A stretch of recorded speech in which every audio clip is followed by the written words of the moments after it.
नमस्कार, मी नाना आहिरे. आवाज in news Marathi चॅनलमध्ये आपलं सर्वांचं स्वागत करतो. बघूया आजची ठळक बातमी. 1 लाख ते 1.25 लाख गाळा उपलब्ध करून देऊ आमदार सुहास कांदे.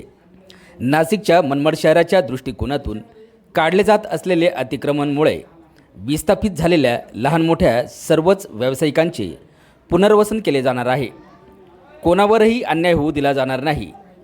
1 लाख ते 1.25 लाख गाळा उपलब्ध करून देऊ असे आमदार सुहास कांदे यांनी पत्रकार परिषदेत पत्रकारांशी बोलताना सांगितले.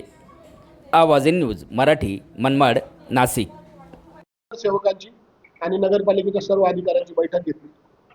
आम्ही 8 दिवसामध्ये परत नॅशनल हायवे, पोलीस प्रशासन, PWD, नगरपालिका आणि सर्व नगरसेवक परत एक बैठक घेतोय.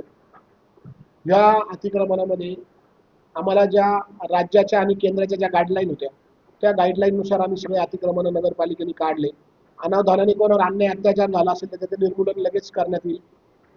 आणि ज्यांनी अतिक्रमण काढून परत जर अतिक्रमण केलं असेल तर त्याच्यावर गुन्हा दाखल करून परत त्याचंही अतिक्रमण काढलं नाही. अजून काय असेल आता पुनर्वसनासाठी आम्ही सर्व नगरसेवकांची आणि अधिकाऱ्यांची बैठक घेतली. IODP मध्ये 68 गाळे आहेत. अजून सगळे मिळून 1,400 गाळे ह्या नगरपालिकेकडे आहे.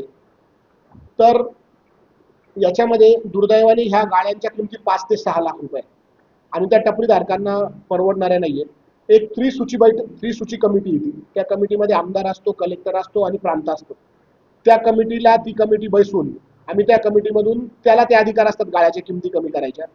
ज्यांना खरंच ज्यांची दैनंदिन जीवन त्या गाळ्यांवर अवलंबून होतं त्यांना आम्ही 1 लाख ते 1.25 लाख रुपये त्या गाळ्याची किंमत करून आम्ही त्यांना तो गाळा देणार आहोत.